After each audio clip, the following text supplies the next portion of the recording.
Indexing gives documents structure, turning scattered files into searchable information.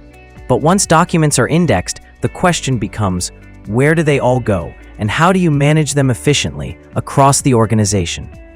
This is where the Document Management System, or DMS, takes center stage.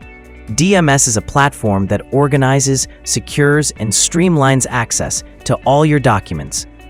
With metadata and indices attached, every file inside the DMS is instantly searchable.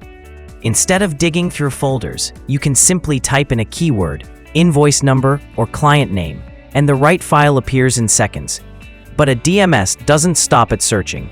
It manages the entire lifecycle of your documents with features like version control, so teams always work on the latest file. Secure access permissions, ensuring sensitive records are only seen by authorized users.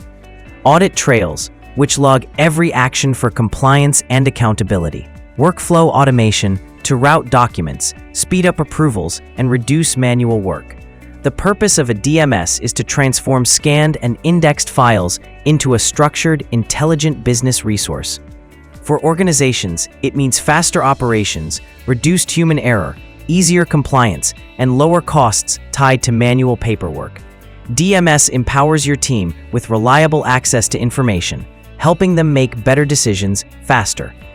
At Infobuilder Technologies, we provide end-to-end digitization solutions, from professional document scanning and indexing to powerful document management, so businesses don't just digitize documents, but truly maximize their value.